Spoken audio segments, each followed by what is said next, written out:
J'aimerais vous souhaiter le bienvenu pour cette deuxième étude dans l'Évangile selon Saint Matthieu. Et pour vous qui étiez avec nous la dernière fois, nous avons fait une brève introduction à l'Évangile et nous avons surtout commencé avec les racines juives, mais aussi les racines d'Antioche dans cet Évangile. Je vous ai présenté Sandy la dernière fois et Sandy va faire une petite récapitulation sur comment lire un texte avant de nous donner 5 questions usuelles qu'il faut toujours se poser si on veut faire une bonne étude inductive d'un texte. Mais aujourd'hui, nous allons nous plonger dans le premier paragraphe du livre. Et je vous invite de tourner dans votre Bible à Matthieu, chapitre 1er, et surtout ce qu'on appelle la généalogie. Maintenant, c'est très évident que de commencer un livre et de commencer, comme j'ai dit la dernière fois, un biblios avec une généalogie, ce n'est pas la façon la plus créative ni la façon la plus intéressante. Même je dis souvent à mes étudiants, si vous avez des problèmes d'insomnie, une bonne façon de le régler, c'est d'essayer de mémoriser la généalogie. Vous allez vous endormir assez rapidement. Et j'aimerais, dans cette deuxième étude, juste regarder la structure de la généalogie. Vous allez remarquer, tout d'abord, dans le verset 17, que Matthieu a résumé le grand récit des textes juifs en disant ceci. Il y a donc, en tout, 14 générations depuis Abraham, celui qui a été justifié par la fidélité de Dieu, jusqu'à David, le grand roi. 14 générations depuis David jusqu'à la déportation à Babylone en 587 avant Jésus-Christ. Et 14 générations entre la déportation de Babylone jusqu'à Christ. Donc, Matthieu utilise cette idée de 7, qui est le numéro juif parfait, 6 fois, pour nous parler du grand récit des textes juifs depuis le début jusqu'à Jésus. Mais voici une autre chose qui est fascinante dans le récit. Tout d'abord, regardons les premiers versets. Généalogie de Jésus-Christ, donc le biblios des ancêtres de Jésus, fils de David, fils d'Abraham. Abraham engendra Isaac. Isaac engendra Jacob. Jacob engendra Judas et ses frères. Judas engendrait, intéressant, Tamar, Pérez et Zéra. Pérez engendra Istram. Istram engendra Aram. Aram engendra Aminadab. Aminadab engendrait Nachun. Nachun engendra Salma. Salma engendra Boaz de Rahab. Boaz engendra Obed de Ruth. Obed engendra Isaïe. Isaïe engendra David. Le David engendra Salomon de la femme d'Uri. Tout de suite, dans les 5 premiers versets de ce texte, nous trouvons quelque chose qui est incroyablement intéressant, mais aussi particulier dans les généalogies sémitiques de l'époque du Deuxième Temple et même de l'époque juive. La particularité, c'est qu'ici, dans ce texte, nous avons 4 femmes. Nous avons Tamar, nous avons Rahab, nous avons Ruth, et finalement, nous avons une dame, et nous n'avons même pas son nom, c'est la femme de Uri. Et il faut se poser la question, qui sont tout d'abord ces femmes? Récapitulons brièvement l'histoire. Et voici une des choses qu'il faut que nous fassions constamment lorsqu'on veut étudier un texte inductivement. La première femme qui est mentionnée, c'est Tamar. Son histoire est racontée en Genèse chapitre 28. Elle est un Canaanite et Judas, c'était le 4e fils de Jacob avec Léa. Il avait quitté la ville où il a grandi et il a immigré et il s'est marié avec un Canaanite. Et il a eu 3 fils. Les 2 aînés sont morts, mais selon la tradition canonique, le fils suivant aurait dû se marier avec la femme du premier. Et ça n'a pas eu lieu. Et les 2 fils sont morts.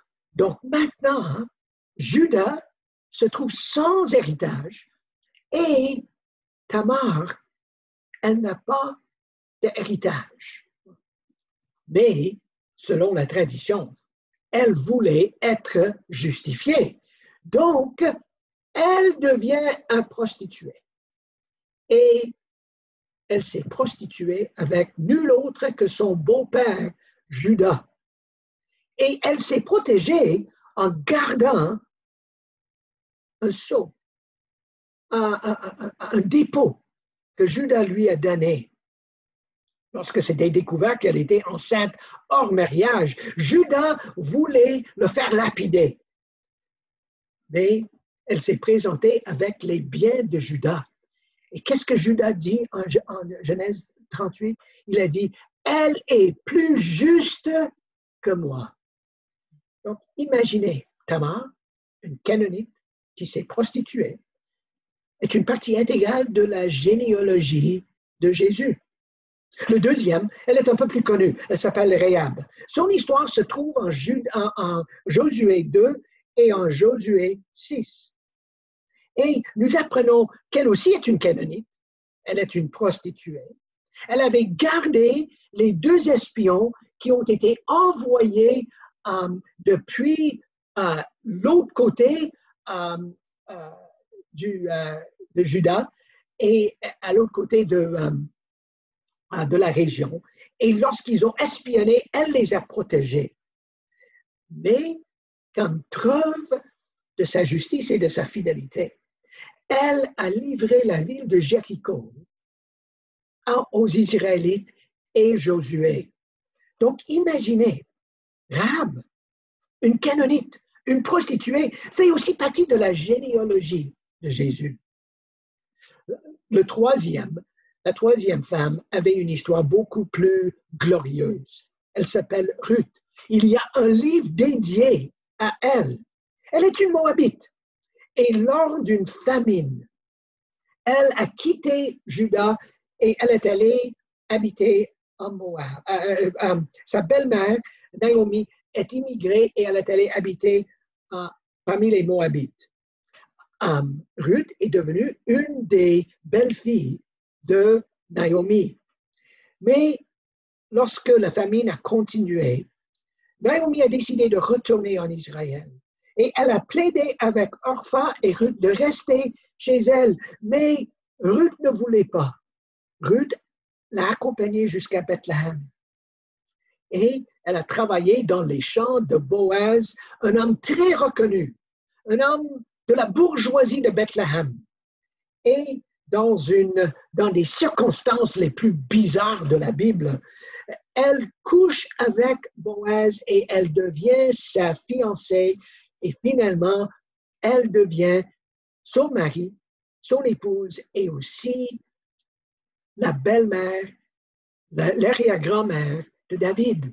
Donc imaginez maintenant, voici un Moabite qui est devenu une partie intégrale de la généalogie de Jésus. Et finalement, la 4e dame, elle est simplement reconnue dans le texte de Matthieu comme la femme du riz, mais son nom s'appelle Bathsheba. Son histoire se trouve en 2 Samuel 11 et 12 et en Psaume 51. Il y a ici dans ce texte vétérotestamentaire l'autonomie d'un péché. Parce que David avait multiples concubines, il avait multiples femmes. Mais dans 2 Samuel 11, il n'est pas allé en guerre. Il a aperçu Bathsheba lorsqu'elle se baignait. Il s'est informé. Il l'a séduit chez lui. Il a couché avec elle. Finalement, il s'est justifié et il a fait tuer Uri, son mari. C'est évident, David l'avait violée.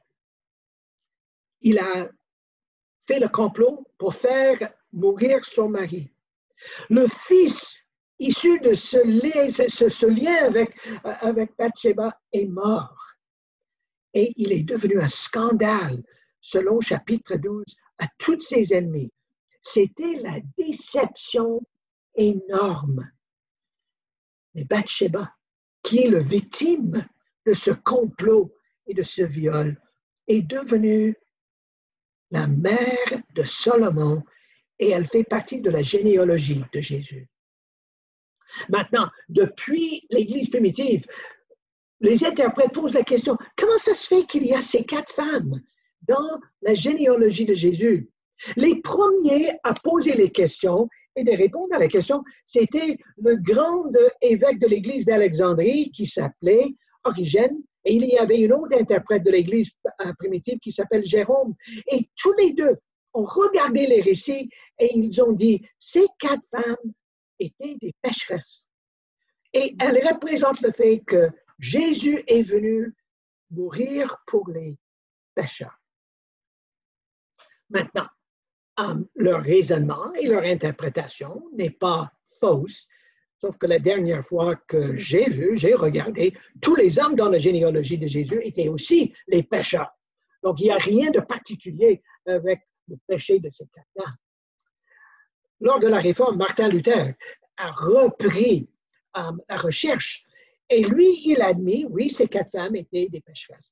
Mais ces 4 femmes étaient des étrangères, 2 Canaanites, un Hittite avec Bathsheba et un Moabite.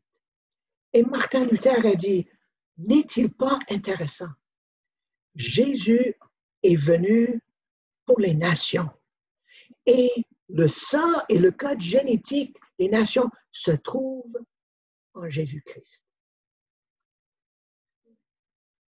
Mais moi, j'aimerais vous proposer une autre façon. Parce qu'il y a une 5e dame qui est mentionnée dans ce texte, elle est Marie. Et n'est-il pas intéressant qu'avec ces 5 dames, ils ont tous des histoires d'activités sexuelles qui n'est pas, comme on dirait en bon hébreu, cachère. Mais ces 5 femmes ont été utilisées par Jésus, par Dieu, pour démontrer sa bonne providence à l'humanité, que Dieu est capable de prendre ce qui est le plus horrible, ce qui est le plus difficile, et de le changer en grand bien. Donc, la généalogie, loin d'être une généalogie plate, est vraiment une histoire fascinante, où il y a 5 dames qui nous racontent le grand récit de réconciliation de Dieu. Mais voici une autre chose qui est intéressante. Moi, j'appelle la généalogie un appui-livre, le début. Maintenant, allons à l'autre extrême, à Matthieu 28. Et comment est-ce que le texte termine? Nous connaissons ce dernier petit paragraphe en Matthieu 28, des versets 16 à 20, on l'appelle le grand mandat, l'ordre suprême. Et caché dans ce texte, Matthieu, en citant Jésus, Jésus a dit, toute autorité m'a été donnée dans le ciel et sur la terre. Vous allez vous rappeler comment est-ce que le monde est créé? Temple, sabbat, ciel, terre, ensemble. Jésus a l'autorité sur tout le cosmos. Et ensuite, Jésus dit, en allant, faites des disciples, et la petite expression en grec, c'est pas notre ethnie, parmi toutes les ethnies.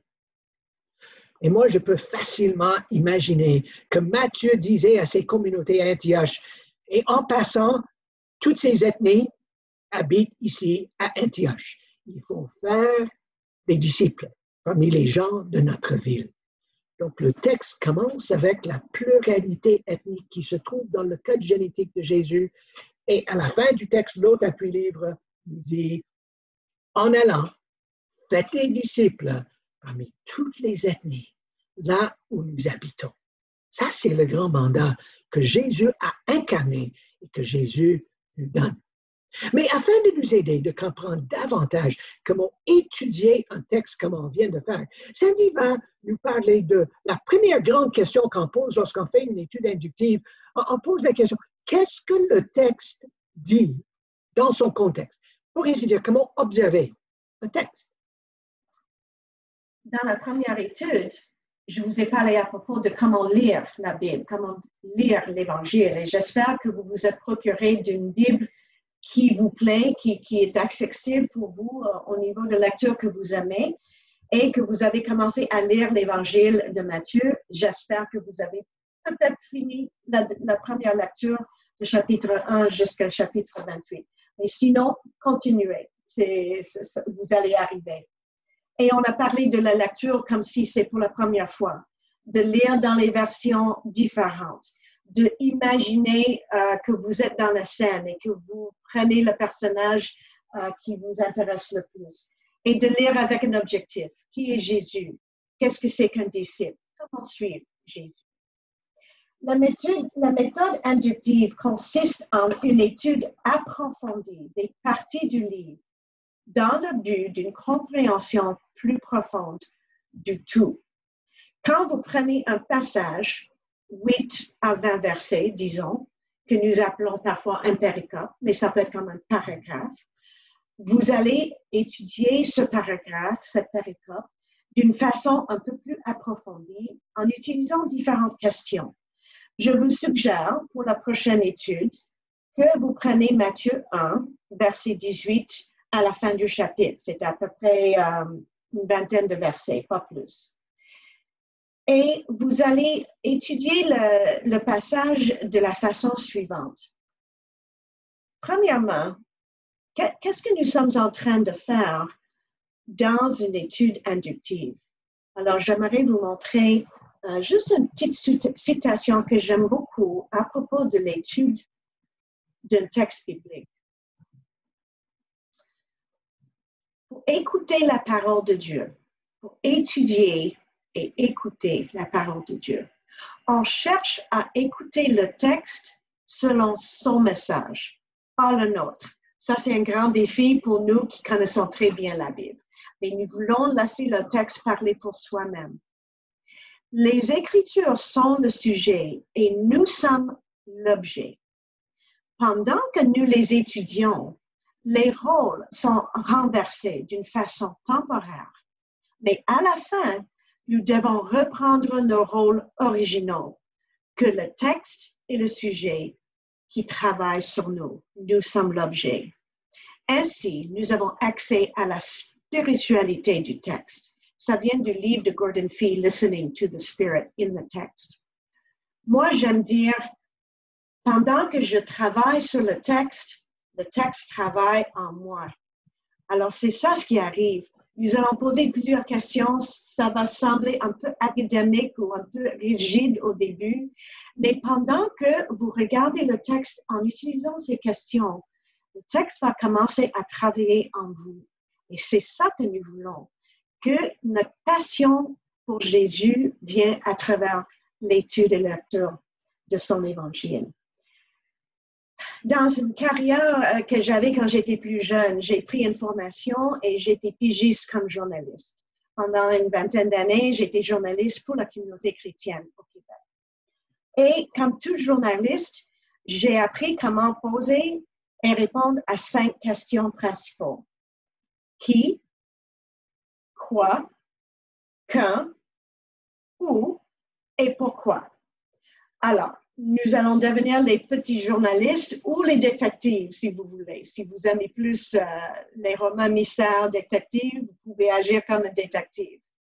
Et quand vous prenez un passage, par exemple, chapitre 1, verset 18 à la fin, premièrement, vous posez la question qui? Qui est dans le texte? Qui est mentionné? Comment est-ce que ces personnes sont nommées?